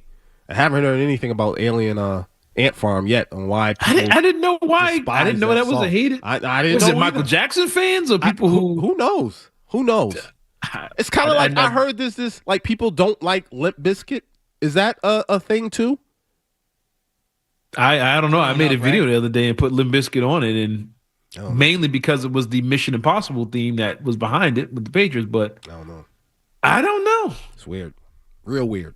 I didn't know that. Speaking of weird, let's talk about some weird things in the entertainment report. All right, so check it out. Ryan Davis, he's a comedian, and recently he was interviewed by Shannon Sharpe on his show Club Shay Shay. Cerrone, this is going to spark a conversation, I'm telling you. And he talked about a heartbreaking moment with his young daughter that I personally think a lot of fathers and parents in general can identify with. Let's take a listen. My daughter went from I love my dad to let me see what I can get out of here. And when she started looking at me as access to like material things. You were an ATM. Now all of a sudden you weren't dad, you were an ATM. Broke me. Because it was like, I only want to be around him if I can get something out of him. So let me ask you this. Did you sit down and have a conversation? How did you come to the realization that, yes, this is my child, but my child only wants to be around me because of what the access that she has to things, perfume, jewelry, clothes, makeup, whatever the case may be? It's heartbreaking. Man, that's tough. Ooh, and as a parent, I sort of understand it. I think there's different levels to it, obviously. His seems like a very, very severe case, especially because he's a celebrity. So you got to add that factor into it. But fathers, parents in general, most of us kind of know what that feels like. They go from being these small human beings who just want to be next to you, underneath you, and just like, always they want to be protected by you. And then all of a sudden, it's kind of like, well, I really don't have any use for you unless you can do something for me. And that stinks. That hurts. It stings. It's heartbreaking. And I'm like, I had to think about it because in my mind, I don't think I was like that with my mother and father. But if I was, I'm calling my mother today and apologizing if I ever came off that way. Yeah, I mean, I don't know, man. Maybe I don't have enough money to see if my kids would do that. Yeah, but it's more. But I mean, it's that's interesting, and it probably happens way more than we realize. Yeah. But it's just the first time someone really speaking out about it, on the Shannon Sharpe's platform like that. But I mean, it's. Yeah, I can see it. Yeah, I can see it, but they get to an age where it's like, hey, you want to go hang out? And it's like, not really. But then when they need something, they might hit you up. And it happens a lot. And I hope conversations like that and the one that we're having right here on air changes that. Mine's is probably say the exact opposite. What's that? I think baby girl gonna take care of me until I can't move no more. I know that. My sons are gonna put me in a nursing home before I'm 50. Like, I'm fine. I'm still at work. Nah, Pa, I think you gotta go. Oh man. Two of mine, Princess, filling out the application now. Two of mine, Princess and Jordan, they call me every single day. How you doing? What's going on? Not asking for anything. And if they do, whatever. The other two, I know they love me, but they're just, hey, they're young adults. They got their own life. They got their own life. That's what it is. They'll come back around. I know they will. I love them all anyways. Moving on. You get Ryan Davis money, they come around. They be around. Moving on.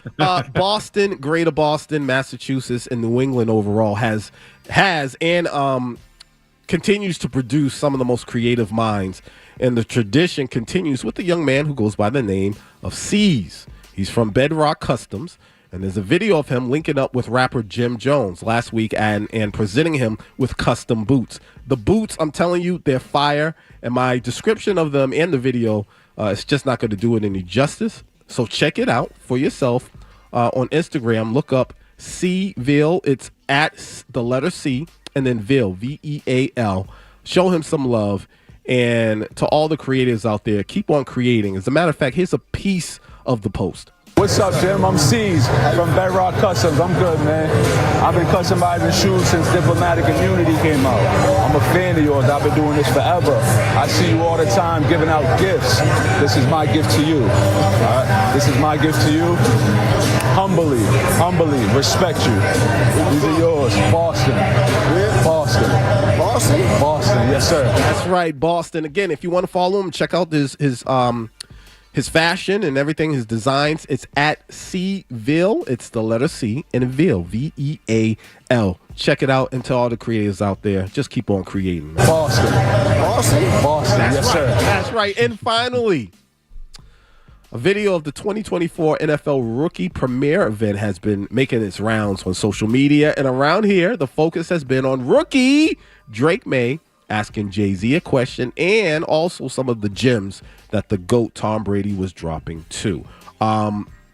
Check this out, and this is just, I love it. Drake May and Jay-Z. The big picture of, say, an album you may have had, or a season where it didn't go as planned, or you didn't meet your goal. How do you find small winnings within the overall big picture of a failure? It's only learning experiences, you know. It's going to feel like a failure in the moment, right? No one can win the championship every year, and no one can make the best album ever created every year. It's not going to happen. You know, I made an album called Kingdom Come, and I thought that, you know, I was trying to grow. So the growing, I can hear the growing pains in the album. So it's hard for me to listen to. You know what I'm saying? Like, I can hear the mistakes, like a bad game where you seem like, no, you know, he was right there. I know I can do that. I made that throw 1,000 times. And here is one of those Brady gems. You know what I hate about guys? It's just practice. Oh, don't worry, man. I'll be ready to go on Sunday. No, that. I want to see every day. You got to prove it every day. When you're out there at practice, like I said, you got to bring the energy every day. You can't expect every day of practice is important. You know why? Because when I was on the Patriots and we had 20 years winning, every day was a big day. Like, man, it's just the second preseason game. You know what? That's a loser mentality. Uh-oh. That's a loser mentality when you think this day is not as important. I treated a preseason game, I treated a regular season like it was a Super Bowl. So when I got to the Super Bowl, it was just another day for me. Woo, preach. And that is your entertainment report. Now, last week, Cerrone, just real quick, I know, I can feel it. Go ahead. No, last week, I told people that we would post the music that we play. We'll post the playlist. We're going to do that. We're going to do that for sure. But I also, for the information for some of the stuff that we've mentioned in the entertainment report, including C's with the shoes and the boots for Jim Jones, we'll put his handle in there too, just to let you know. Cerrone, if I know you want to respond to what Tom Brady said, I think. Yeah, it was not so much what he said. If you go back and watch the video of him going off, Caleb Williams never looks away. He doesn't blink. He's staring at the side of Brady's face the whole time. And it's only I just find it interesting that Jaden Daniels, Jaden Daniels in the NFC Championship last year. Drake May still playing. Yep. Caleb Williams still playing. Yeah. I think these guys, Bo Nix, still playing. 4 of those quarterbacks that were there, 4 of them have deep playoff runs in by year 2. Jaden Daniels, I mean, he got hurt this year, whatever, but it seems like they took what was said to heart. Yeah. They applied it to themselves. And this will go into a conversation about coaching. If you don't get these quarterbacks that apply themselves and take that teaching, you will not win, and you will be one of these teams firing their coach over and over again. You get the right quarterback, listening to the elders like that, and getting that, being a sponge with the information is how these guys are still going, still playing. Yeah, there's a coach carousel going on right now. If a third of the league needs coaching, should you be firing Mike Tomlin and John Harbaugh, who got hot?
Taking your calls, giving hot takes. Leroy Irvin and Cerrone battle on 98.5 The Sports Hub. Sometimes there's games and things like that, and so we're not on during those times. But when we are, we have fun. And today, we're rocking out. See, for good reason. My voice changed. Dr. Midnight Love got his voice back. back. my voice, it went in reverse. It went back to 2 weeks ago. So this guy here we go. Quiet storm. Yeah. Run from it. No, son. Let me stop. What were we talking about? Oh yeah, the coaching carousel. So another one, a question that you came up with. Phenomenal question. If a third of the league needs coaching, should any team be firing the Mike Tomlins and John Harbaughs, who got picked up by the Giants today? So what's going on with the coaching carousel? Man, I hate to blame us, but I guess we're members of the media and we're fans. It's all our fault, man. We have no patience. We have no patience whatsoever. Right. None. It's not just football, fan. Every sport. Nope. The Eagles' championship rings are still hot from the molten metal. And the fans are like, yo, we got to fire our coach. We got to let him go. You just won the Super Bowl less than a year ago. And they're like, yo, let's get the coach up out of here. Right. Like, yo, what are we doing? If anything, if I'm an Eagles fan, I'm looking at players like A.J. Brown and saying, there's the problem. We got to get the roster right. And I know there's circumstances where coaches get fired. Now, I know people about to immediately hit the phone lines and say, well, I wanted Bill Belichick out of here. Belichick hung around for decades. He was here for decades. And then it took several seasons of failure. So I'm guessing you're not you're not a fan of Tomlin being let go. No. Because you're in the playoffs. And it should have been several seasons of I'm guessing Pittsburgh fans are saying, Steelers fans are saying, hey, but he's underachieved when it comes to winning it all. No, he hasn't. They ain't gave him a quarterback. His owner and his front office have not given that man a quarterback since Roethlisberger got carted off the field. He has not had a quarterback. That's why he hasn't got over the top. With no quarterback, he's made the playoffs every single year. No, he has no. Aaron Rodgers with Aaron Rodgers by name. He does not have an elite quarterback and hasn't had one in years. Harbaugh created a team with about a dozen Pro Bowlers. He coached up Lamar Jackson when everybody said Lamar Jackson shouldn't be playing quarterback. He should be a receiver. He made him an MVP multiple times. Probably could have won 3 of them things. And injured this season. And injured, right. The reason they ain't playing because he lost the quarterback. So they're like, all right, that's enough. Time to go. You got to go. Let's start over. And do what? Go to the bottom and try and find another coach quarterback combo? No. That might mean they might be thinking about moving on from Lamar Jackson too. Unless Lamar Jackson's the one that's like, get him out of here. Now he's got the NBA mindset. You're the reason we're losing. I can't stay healthy. No. You should. I told you to slide back in August, but it's too many of these guys let go. They get 1 year, see how it turns out. No, you're gone. Coaches, I think, in every sport, it's when they come, especially when they come into bottom situations. Let me build my roster. Let me build an identity. Let me coach up this quarterback that I'm going to be drafted in the top 10, 15. Let me build that up. And if we can't win after 4 or 5 years of that, go ahead, man. We failed. I bring somebody else in, let him try it. It went from 5 years. Yo, you got 1 year. And then they turn around and use the Patriots or Jaden Daniels situation in Washington or Bo Nix and say, oh, look, they can turn around in 1 year. If you don't do that, then you're out of it. No. If Drake May isn't Drake May right now, Mike Vrabel's on the hot seat. That's true. The quarterback hit. Bo Nix hit. Jaden Daniels hit. Michael Penix didn't hit. Caleb That's why that coach got fired. It's that simple. The quarterback didn't hit, and the quarterback got hurt. He tore his ACL, and they fired him. But they didn't give Raheem Morris credit for Bijan Robinson. Drake London, Kyle Pitts, resurgence. James Pierce Jr., the rookie, coming in, getting 8.5, 9 sacks as a rookie, and his team being top 5 and getting sacks, getting pressure on the quarterback. He built everything up. Everything was there for the Atlanta to win. The quarterback that they drafted, surprisingly drafted after they butchered the situation with Cousins, he got hurt and underachieved. That's why they didn't win. You need to figure out a way to develop young quarterbacks, college football. They're not doing that no more. And NFL teams should have time to develop a quarterback. Because if you don't, you're not winning. The reason everybody's getting fired, everyone that got fired, quarterback underachieved or was hurt. Yep. Wow. It's that simple. And the ones who are winning and keep their jobs, the quarterbacks are hot. That's how you stay in the league. You got to get a hot quarterback. Coach of the year, quarterbacks usually got a big play, a big role in it. Yeah. Shanahan over in San Francisco. The reason people think he should be coach of the year, Brock Purdy got hurt, Mac Jones came in and lit it up. He had 2 quarterbacks that had it going. That simple. Trevor Lawrence. Man, Jags, that new head coach, man, he can be coach of the year. Why? Trevor Lawrence got Jacoby Myers, and they took off on offense. They lit it up. He lit it up passing the football. Quarterback got hot. That's how you win. No quarterback, you lose your job. But these teams, media, fans, who ownership, GMs, they react to us. They do. They act like they don't. They do. They react to us too quickly. You need to give these guys time to turn teams around, build a roster in their image, develop an identity and a style. Yep. And then if it doesn't work after that, see you later. You're gone. And I don't feel this way just about the NBA. I feel this way across all sports. I mean, not just the NFL. The reason the NBA with 29 teams play exactly the same is because they're afraid to do something different and get fired.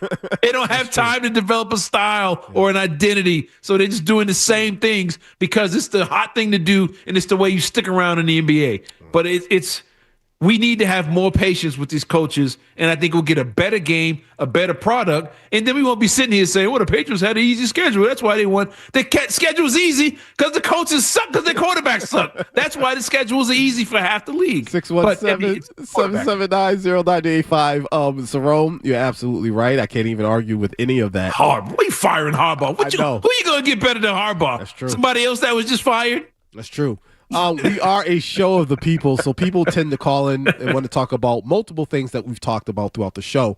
We got Tim in Bridgewater. He wants to talk about what we talked about in the entertainment report, where I was talking about the comedian Ryan Davis being on Club Shay Shay and his relationship with his daughter being heartbreaking. And the reason why is because he said he went from having a relationship with his daughter where, he was her everything. She was always right there.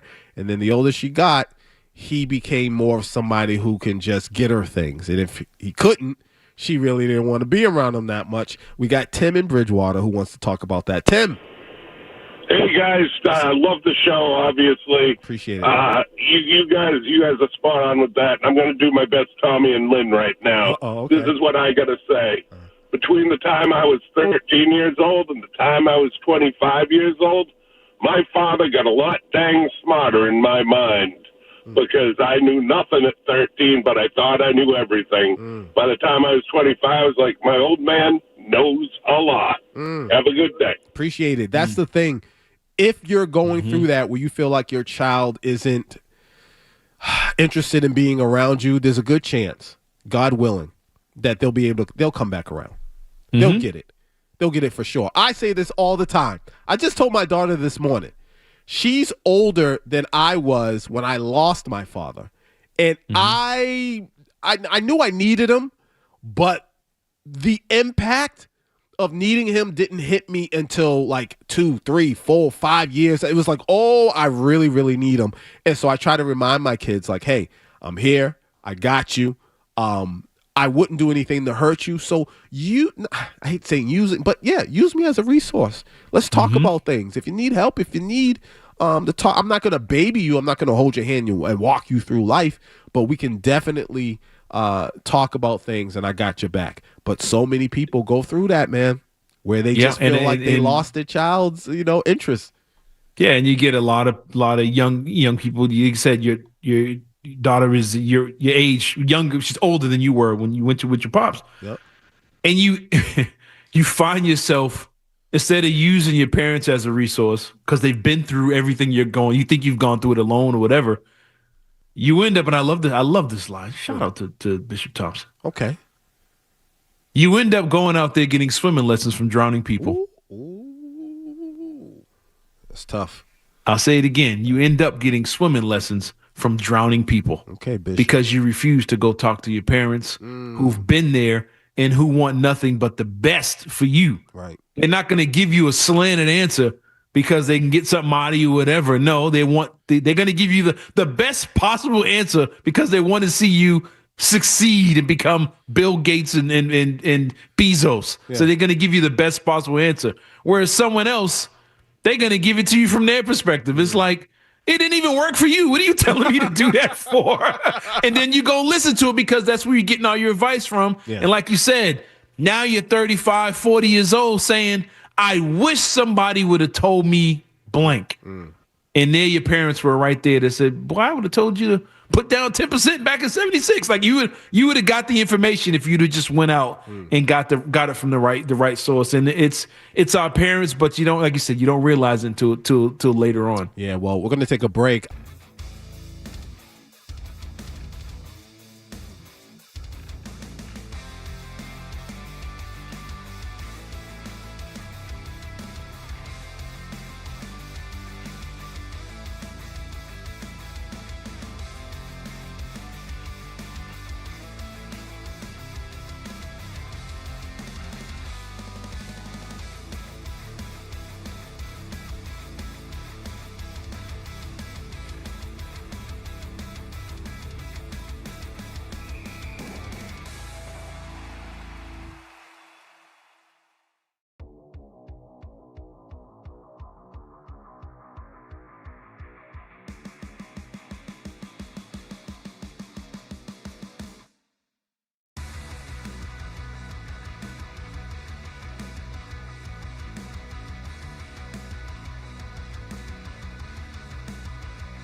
Leroy and Cerrone on the Sports Hub. Again, the whole Ryan Davis thing that we were talking about with kids and your children, and Ryan Davis, the comedian, he was on Club Shay Shay, and he was very emotional about how his relationship with his daughter seems to have changed from this very connected one when she was little to now he's just viewed as, or he feels like he's viewed as, just a provider. And if he can't provide anything, then she really doesn't want anything to deal with him.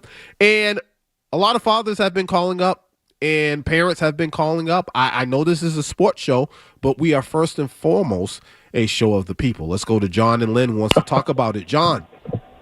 Hey, what's going on, you guys? What's up, man? What's up, man? Thanks for taking my call. Man, just like you guys were saying, thank you, first of all, for the fatherly advice. I love it. Mm-hmm.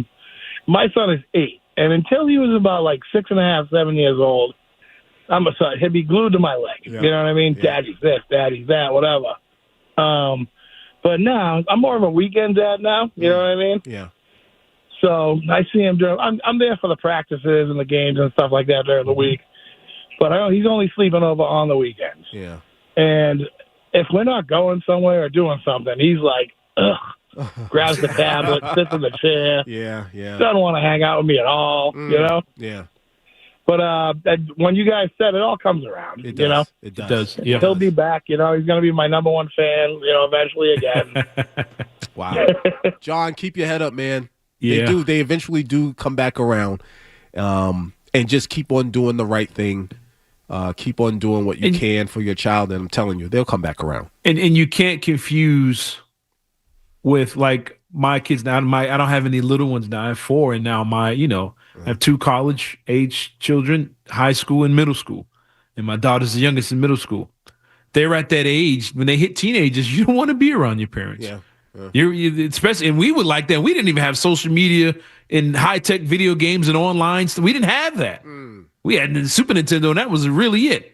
But we were going to the mall. We was going downtown. We would just ride. I would just ride the Orange Line all day, just ride the trains in the summertime, just out playing basketball. You didn't want to be around your parents. You thought they were kind of uncool. Don't confuse kids becoming teenagers and just wanting to be amongst their friends and amongst themselves as them not wanting to be with you anymore, not liking you. They're just at that stage. But once my kids hit the ones who are, 20 now, yep. Oh, you get them text messages. Hey, can we go see Avatar? Can we go do this? Hey, we're going to watch that movie tonight. We're going to do, all that. That's it. They come back around once they go through that teenage phase, but don't think they're leaving you at that point. And I mean, it's tough. Look, it's a weird thing to go through, but at the same time, you're like, yes, they're gone. I'm out. Bye. I'm going to the mall and playing video games, but it's don't confuse them just kind of becoming themselves and finding their own little piece in their identity as them not wanting to be around you anymore. Let's get back to sports. The Celtics, they had a comeback win over the Heat Thursday, 119-114. That's great. Good game. Good game. Great game. The Celtics are in second place in the Eastern Conference, but that's not what folks are focused on or talking about. At the end of that game, the camera was on Jason Tatum, and if you read his lips, he says, "I'm ready." Cerrone, quickly, just what's your thoughts? If he says I'm ready, what's the timeline that will make you feel comfortable? I don't want him back until maybe early March. March. If you're healthy, just stay sitting. We're second place. We're good. You got All-Star break middle of March. Yep. Valentine's Day around that time. It's not that far away. You got All-Star break February, second half of the season. If you want to come back and get ready for the season so you can make a playoff run, you want time. Yeah. So, March. I've been big on March. And I think I had it circled. They come back from a long West Coast trip, and they have a home game against Washington in March, somewhere in like middle March. That's the game I got circled where I think he's going to come back. Oh, okay. Easy opponent after a long road trip. They got a little home stand there. He's not taking any long flights. Look for that Wizards game in March is my target for when he comes back. Okay. You're going to see the diff. What you mean? You're going to see the difference between. Oh, yeah. It's going to look easier for everybody else. It's going to look like it's going to be rocky at first. Yep. But I think we've kind of taken for granted how good he really is and his impact on the team. But there's going to be a difference, and I think the rest of the league is going to be aware of that too. Right, and again, even though he's not playing, we still got to give credit to the team. Second place in the Eastern Conference, they out there. That was a great win the other day. They are out there grinding. Give them a lot of credit. But like you said, when Jason Tatum comes back, it's going to be even easier. Listen, we got one more break to go. When we come back, we got to talk about this journalist who people are saying is just way too nice. Do they have a point? We got to talk about that and the players' call. We'll do that next. I'm Leroy Irvin. He's Cerrone Battle.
and Cerrone battle on Boston's home for sports. 98.5 The Sports Zone. Hollywood Hulk Hogan. I chop him down. All right, we don't have a lot of time, so we got to get through this stuff really, really, really quick. Number one, tomorrow, 3 to 5, y'all come on down, meet a brother and Matt McCarthy. Meet us both over there at the Southside Tavern, 941 Washington Street in Braintree. We're going to have a playoff watch party, okay? So make sure you come through. You can win some things. Come on through.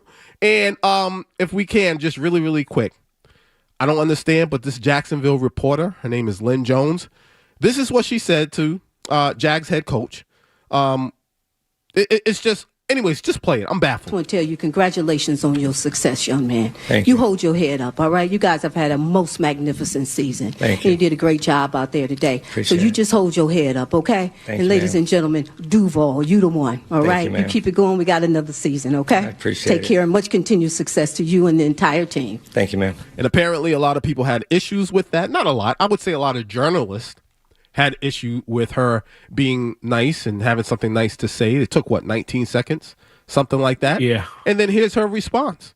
I don't take no offense to it. Listen, I've been in this business more than 25 years. I've interviewed from Barack Obama to Terry Bradshaw to, what's my guy named Tiger Woods. So he can say whatever he want about fake news. I am a member of the Black Press, NNPA, the National Newspaper Association that's been around more than 100 years. I'm the associate editor of the Jacksonville Free Press, one of the more than 230 African-American newspapers still printing in this country today.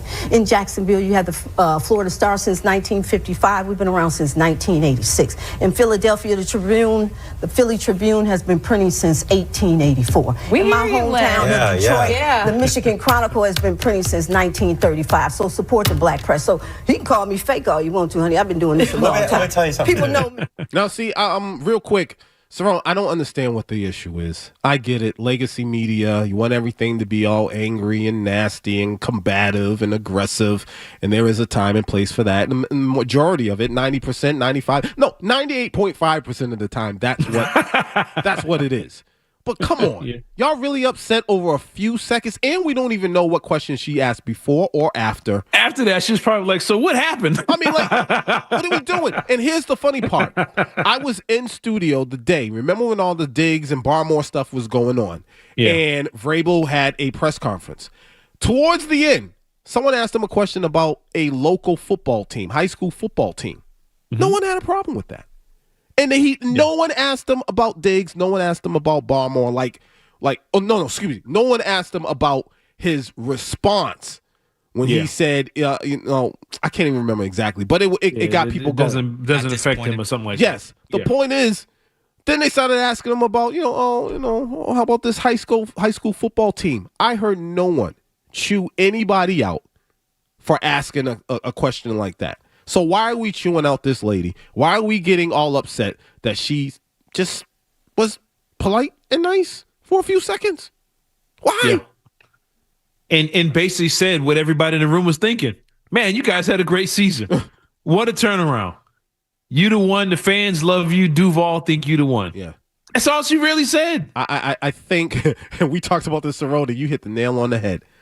I think people within the media have to understand that, what's the name of the reporters from Spider-Man and Superman? What's the name of the exactly? The bosses? What's their name? The bosses. Was Lois Lane? No, not Lois. No. His boss. The Peter Parker's boss. Yeah. Jonah Jameson? Yeah. Them days is over with, man. Yeah, just being angry. For no reason. Just mad. Just yelling, slamming the glass, and you see the shades shake, and they get the cracks in the glass right across his name. Well, I wouldn't say being mad is over with, but being mad 24/7, like we're not trying to hear that. Well, I would say not disappointing at all. We want authenticity, and sometimes you're polite. Sometimes you say some nice things. And if you know what, I wish I was in the room for whenever day the season ends for the Patriots. Because I would say the same thing to Mike Vrabel. Yo. Yeah. You the one. You the one. I understand you guys got some work to do. You're disappointed. You got work to do. Y'all did Keep a lot. Keep your head up. Yeah. I can't wait for next season. The 617 and the 781 think you the one. Yeah. That's everybody in the room is thinking that now. The season ain't even over yet. She just was the only one to say it. Yeah. Duval got the one. They finally got a head coach. They finally got their quarterback rolling. The Patriots, yes, Brady's gone. Guess what? You got an MVP quarterback. Your head coach is right. Yep. You heading in the right direction. Keep working, keep building. We got to go. Let's do the players' call. Y'all want to hear my player call? I think, do you want to hear the player call? All right, so here's the deal. This is the time when we take time to show love and to somebody in sports or in our everyday lives who's done something phenomenal. Maybe they don't get the praise that they deserve, but we're going to do it right now. And with that being said, if you don't mind, I'd like to go first. Our player's call goes to the one and only Zdeno Chara and the Bruins, as the Bruins retired his number 33, 2006 to 2020. And I mean, I thought the best way I could describe the ceremony, it was clean. It was clean. It was perfect. And why is his family fit? Like, all of them they just look fit. Even his boys. It's like they're all fit. But anyways, my player's call goes to Zdeno Chara. George, who you got? If you got it real quick. Excellent. Quickly, yes. I wanted to shout out my niece, Jade. It is her first birthday, so we'll replay this for you years down the line. Nice. We're celebrating her first birthday today. Shout out to my brother Tony. You're doing a good job parenting your babies. And Theo wishes he could be there with you guys. There you go. And Cerrone, who you got? Real quick, the other day was my partner in crime's birthday. My wife, Shayla, had a birthday. I'm not going to say how old she is. That's right. But she used to circle stuff in the Sayers Wish book like we did back in the day. So just want to give a shout out to my partner in crime who would gladly drive my white Bronco if we got in trouble and bring the shovel and lime. You know, that's my friend. That's my road dog. It's my partner. And, hey, like I always say to her, sometimes you, sometimes me. It's always us. That's it. Happy birthday, That's baby. beautiful. All right, that's it for us. I don't know if we're in next week. I should know that, but I don't know. We are. We are.